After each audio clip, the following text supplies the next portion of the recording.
শুয়ে পড়।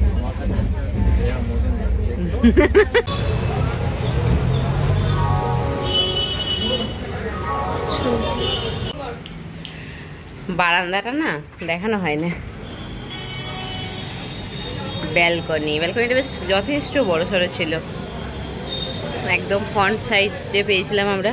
এদিকে মেন গেট, সামনে এরকম বাজার, সামনে একটা জমি আছে ফাঁকা, বেশ ভালো হোটেলটা।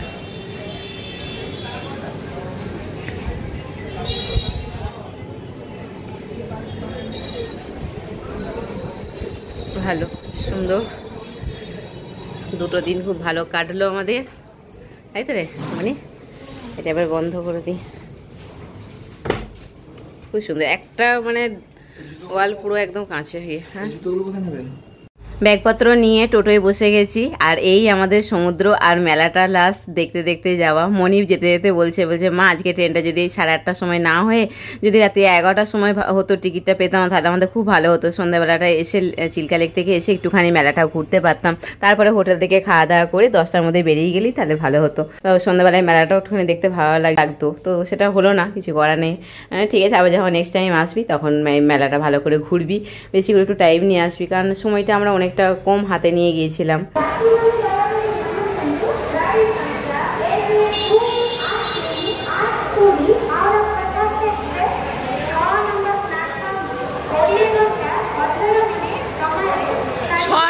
ছ নম্বর শোন,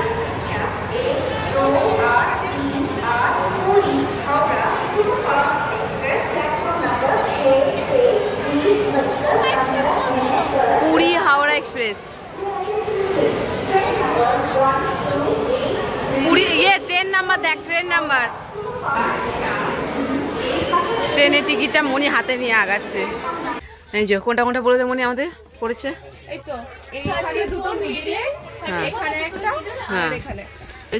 আর দুটো মিডিলে পড়ে।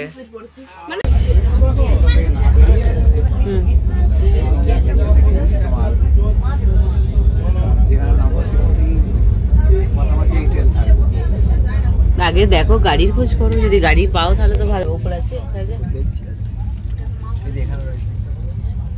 এখানে তো ওনারা শোবে।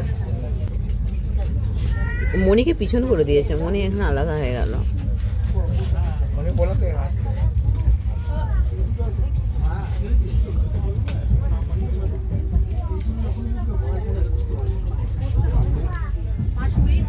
সরভাজাটা খা না, মেঘা একটু দেখ কি সুন্দর খেতে হয়েছে এটা, খা একটু সরভাজা। বুনিও খাচ্ছে, এটা কিন্তু রয়ে গেছে, একটু নিয়ে নেবে পিন্টু। যেটা আনফ্রেন্ড করলাম ওটা আবার ফেলে দিতে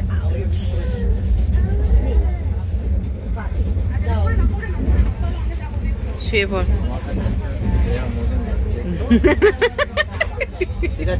ঠিক করে বসতে পারি, এটা পেতে দাও ওই দিকটায়।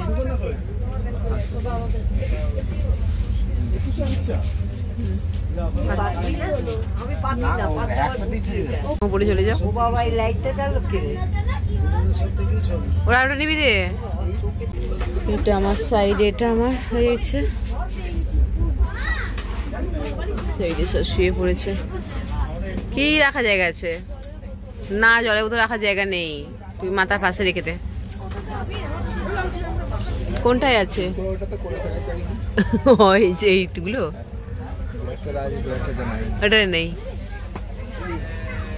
শেফার ফোনটা কিন্তু তুই দেখে আমাকে দিয়ে দিবি, তুমি উপরে করে নাও। আমি শুতে গেলাম। দুটো ব্যাগ হ্যাঁ আস্তে আস্তে ওঠো। ইয়েতে শোয়ার খুব ইচ্ছা ছিল, দিকে মাথা যেন ঠোকা লাগে না পিন্টু। খাওয়া আমাদের সব কমপ্লিট হয়ে গেছে, পিন্টু উপরে শুয়ে পড়েছে, মেঘা অলরেডি ঘুমিয়ে গেছে, মনি ফোন ঘাটছে, মনি ঘুমাই গেছে, আর আমি এখানে সাইডে শুয়ে পড়েছি।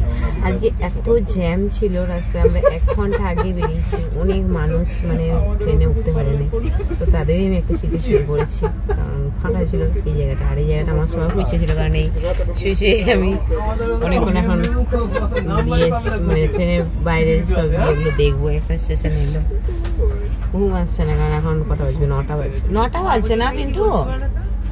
9টা বাজছে, এর মধ্যে খাওয়া দাওয়া হয়ে গেছে। এখন তো যেখানে 12টা 1টা 1:30 আগে মানে শোয়া হয় না। আজকের মধ্যে গুড নাইট। Good morning. আজকে হচ্ছে নেক্সট দিন। তো আমরা এখন হাওড়া স্টেশনে নেমে গেছি। এখানে পিন্টু ব্যাগপত্র নিয়ে এগিয়ে যাচ্ছে, তারপরে মনি আর মেঘা আর আমি দুজনে পিছনে যাচ্ছি। আর সামনে দেখুন হাওড়া ব্রিজটা দেখতে পাওয়া যাচ্ছে অল্প অল্প। এই হচ্ছে আমাদের হাওড়া স্টেশনের বাইরের দিকটা। আর আজকে যেহেতু ভোট আছে, তো সেই জন্য গাড়ি পেতে খুব অসুবিধা হচ্ছিল। তো আমরা মিনিট 10 একটা জায়গায় দাঁড়িয়েছিলাম 3 জন মিলে। তারপরে পিন্টু এই গাড়িটাকে খুঁজে নিয়ে এলো। এখন যাবো বাড়ি।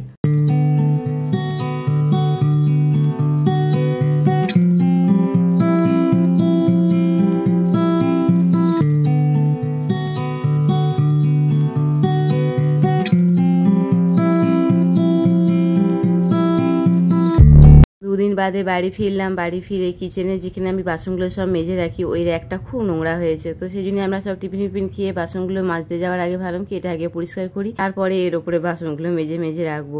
আর দুদিন ধরে যেহেতু বাড়িতে থাকিনি, তো এটাও একটু মেজে ধুয়ে নেওয়া দরকার, কারণ এর মধ্যে দিয়ে দেখবেন ছোট ছোট আরছোলা টারছোলা। আমার ঘরে বড় আরছোলা নেই, বাট ছোট ছোট কিচেনে আরছোলা আছে। যতটা পারি কিচেনটা পরিষ্কার রাখি। আসলে কিচেনের সব থেকে বেশি কেন আরছোলা হয় বলুন তো, কারণ ওখানে টুকটাক কোথাও একটু খাবারের ইয়ে থাকে, পড়ে থাকে, টুকরো পড়ে থাকে। তো সেইগুলো থেকেই মানে মোটামুটি আরশোলার উপদ্রব বেড়ে যায়। কিচেন থেকে দেখবেন বেশি আরশোলা বাড়ে। তারপরে এসে বাড়ি সে ওষাগুলো চেঞ্জ করে নিলাম, যেহেতু দুদিন রুমটা বন্ধ হয়ে পড়েছিল রুমগুলো। তো সেই জন্য সেগুলো চেঞ্জ করে নিয়ে ওয়াশিং মেশিনে দিয়ে দিলাম, কারণ অনেক সময় মেঘা মনি ওই বিছানায় বসে টিফিন খেয়ে ফেলে। সেই জন্য পিন্টু তো আমাদের দুপুরে খাবার খেয়ে যাচ্ছি ভোট দিতে, যেটা আসল কাজ। আমরা পুরী থেকে ঘুরে চলে এসেছি। আজকে কটা এসেছিলাম পিন্টু? 7টায় চলে এসেছি আজকে। এসে আলু ভাতে ভাত আর ডিম, এই হয়েছে খাওয়া আজকে আমাদের। এখন এবার যাচ্ছি ভোট দিতে।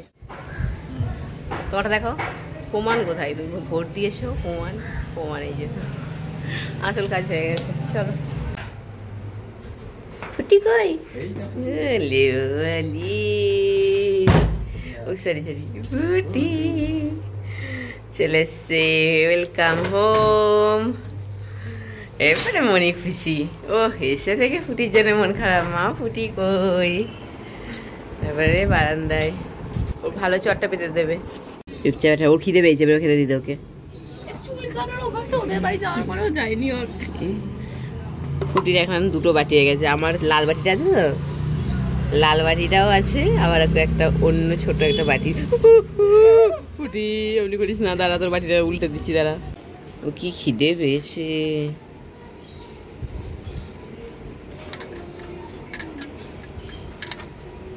দুটো বাটি রাখবি, একটা বাটি থাক না, একটা বের করে নে।